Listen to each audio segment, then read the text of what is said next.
Movie notes on Uncharted 2022 film, 15 December 2024 viewing. I am doing this movie notes a bit after I finished it, actually. It's been a little over an hour since I finished it. And I was thinking through my notes. And so these are my notes for the viewing and kind of settled down in my brain. I'm Tanis Coralee Leonhardi, she, her, hers of Seattle.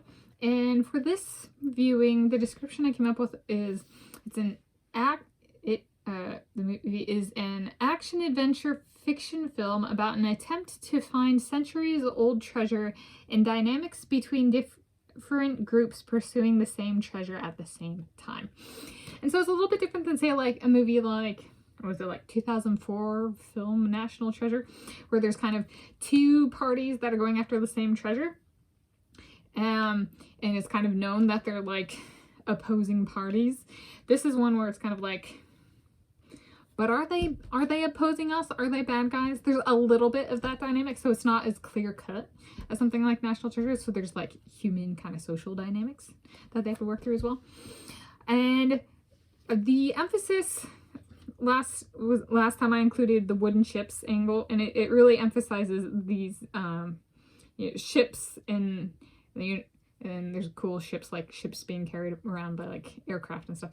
But the reason for that, okay, I put this second, so I'm going to keep it in chronological order. Okay, so first, evaluation of the movie in terms of the action-adventure genre. It is an excellent film so it came out in 2022. It is an excellent action-adventure film. And it's an excellent action-adventure film for when it came out. Like, I would say there's like a lot of people in, like, when I was growing up, so I was born in the early to mid 1990s, approximately 1993, and there was a bunch of action adventure back then, and it was all really good. And then kind of like in the 2010s, it kind of went. And this is one that I've watched and I'm going like, this is a good one. 5 out of 5 stars. Make more like these. It does a really great job of, it doesn't get sucked down into romance or kind of off-kilter comedy. It has a good tempo and a good pace throughout. It's got good and creative action. It has a diversity of scenery for the adventure part, and yeah, it's kind of cool. It keeps and there's enough different social settings that it kind of keeps the brain mentally engaged without feeling fried. If that makes any sense. So it's like cool, that's an auction, and I know very basically what an auction is, as opposed to like it's some tech summit and I'm gonna just be like, brain's already fried. Right. So in that sense, it's about kind of making it, for us casual viewers, feel included, like we kind of have some grasp of what's going on. So they did good on that. Now, what I was going to go to, but I'm sticking with what I wrote during the movie. Evaluation of the movie in terms of its title. I think even if the movie weren't a spectacular, excellent genre movie for when it was released, the title itself, I genuinely believe would give this movie a 5 out of 5 stars. So this came out, and I remember seeing a trailer for it, and or some sort of promo for it, and there was a maps library that my office was above in a building about that time, and a nautical map is called a chart. And so the emphasis on boats in this movie is about something that's uncharted, is something that's not on a nautical chart. So I had to put that in terms that like maybe more approachable, is it's not on a map, so it's unmapped.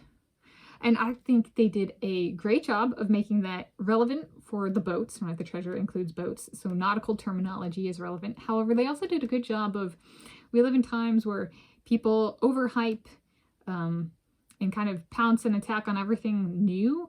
And this was I think a very wise and fitting title for trying to say it's new, but it's not new.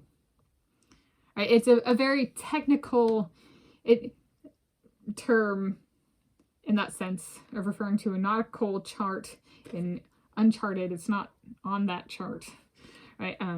But also it's not new because nautical is really old and the treasure is really old. So for them it was on the chart, but for the people in the movie it's Uncharted. So yeah, I thought it was a really great title for the movie. And then I was like, what's something that's Uncharted? That kind of concept for some, like a movie that I've like put out there, movie concept or idea I've put out there. And so I was like, how about the Caleb Dressel one? So if it's the International Swimming League in Hollywood cinema is kind of uncharted territory, then how would they make it uncharted in the sense of incorporating something that makes it kind of, well, there has to be uncharted, there needs to be a chart to begin with. Kind of thing. And so I was like, well, maybe getting somebody like Mark Wahlberg to portray Caleb Dressel, because Mark Wahlberg is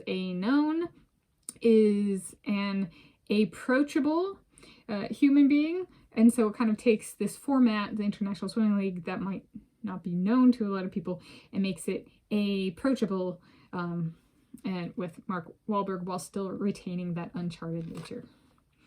Okay. And then for myself, because that is Caleb Dressel and his wife, Megan Dressel. So how about for me? Uncharted territory that has passed. The corn gelato Elvis made yesterday was tasty. He worked on it again this morning when I was reading. Cobb thought it was good as well. He was mighty well behaved when I was picking up peanut shells. Yeah, so there we go. Anyway, it's a really good movie. Okay. My movie notes on Uncharted 2000. Oh, wait, who am I? That's from my perspective. Me, Tanis Coralee Presley, she, her, hers of Graceland. Me, Tanis Coralee Leonhardi, she, her, hers of Seattle. It's my movie notes on Uncharted 2022 film, 15 December 2024 viewing.